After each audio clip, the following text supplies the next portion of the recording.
અમેરિકામાં job market હાલ ડચુપચુ થઈ રહ્યું છે, ત્યારે નોકરી ગુમાવવાને કારણે ઘણા ઇન્ડિયન્સને ઘર ભેગા થઈ જવાની ફરજ પડી રહી છે. જોકે આવા યંગસ્ટર્સ માટે ખરી સમસ્યા એ છે કે ઇન્ડિયા પાછા આવ્યા બાદ અહીં કરિયરમાં કઈ રીતે સેટલ થવું તે તેમને નથી સમજાઈ રહ્યું. આવા જ એક મામલામાં યુએસમાં જોબ ગુમાવનારા એક કપલે પોતાનો અનુભવ રેડિટ પર શેર કરી લોકો પાસેથી સલાહ માંગી છે.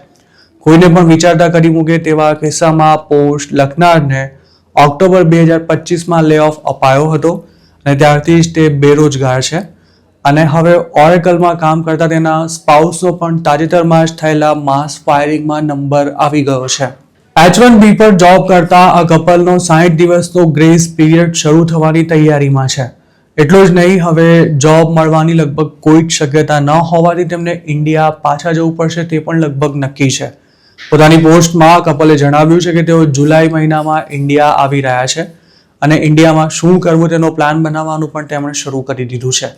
તેમને સવાલ એ થઈ રહ્યો છે કે અમેરિકામાં લાંબો સમય જોબ કર્યા બાદ ઇન્ડિયા રિટર્ન થઈ પોતાની પ્રોફાઇલ અનુસાર જોબ શોધતા કેટલો સમય લાગી શકે છે અને તેમાં કઈ બાબતોનું ખાસ ધ્યાન રાખવું જોઈએ.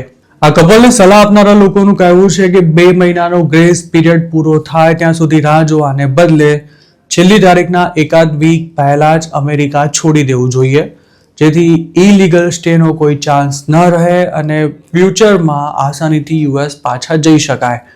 ઇન્ડિયા આવીને નોકરી કઈ રીતે શોધવી તે અંગે આ કપલને લોકોએ એવી સલાહ આપી છે કે અહીં આવતા પહેલા જ અપ્લાય કરવાનું શરૂ કરી દો અને તેમાં તમારો ઇન્ડિયન સેલ નંબર મેન્શન કરવાનું ભૂલશો નહીં.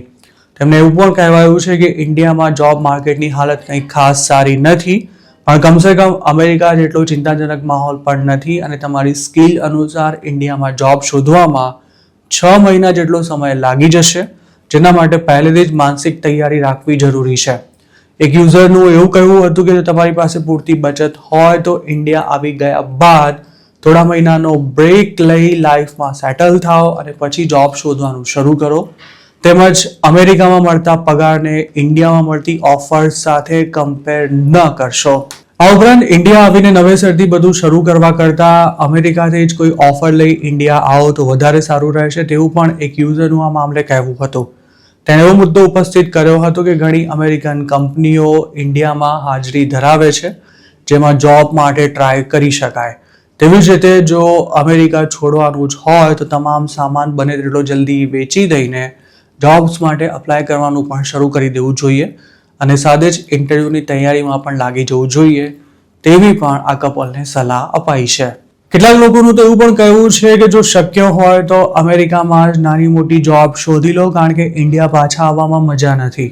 આ કપલની જેમ જ 10 વર્ષ સુધી યુએસ રહીને પાછા આવી ગયેલા એક શખ્સે તેમની પોસ્ટ પર કરેલી કમેન્ટમાં એવું લખ્યું હતું કે ઇન્ડિયામાં થોડો સમય તકલીફ પડશે પણ પછી બધું ધીરે ધીરે એડજસ્ટ થવા લાગશે.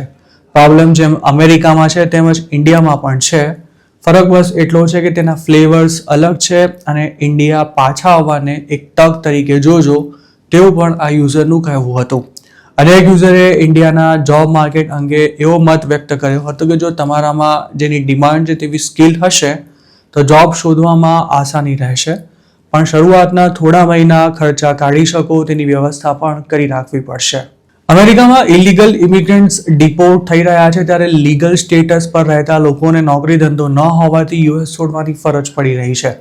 જોકે અમેરિકામાં વર્ષો સુધી રહ્યા હોય તેવા ઘણા લોકો માટે ઇન્ડિયામાં એડજસ્ટ થવું મુશ્કેલ હોય છે. ખાસ તો ડોલરમાં મળતા પગારની સામે ઇન્ડિયામાં મળતો પગાર સાવ પરચુરણ જેવો લાગતો હોય છે અને ઇન્ડિયામાં વર્ક કલ્ચર પણ નીચોવી નાખે તેવું હોવાની ફરિયાદો અમેરિકા રિટર્ન ઇન્ડિયન્સ કરતા હોય છે. બેંગ્લોરમાં હજુ થોડા દિવસો પહેલા જ બનેલી આવી એક ઘટનામાં યુએસમાં નોકરી ગયા બાદ ઇન્ડિયા પાછા આવીને 1 વર્ષથી બેકાર બેઠેલા યુવકે જીવન ટૂંકાવી લીધું હતું અને તેની પાછળ તેની પત્નીએ પણ અંતિમ પગલું ભર્યું હતું. આ ઘટના એ વાતની સાબિતી આપે છે કે ગમે તેવી સારી સ્કિલ હોવા છતાં પણ યુએસથી પાછા આવી ઇન્ડિયામાં સેટ થવું કોઈ ખાવાના ખેલ નથી.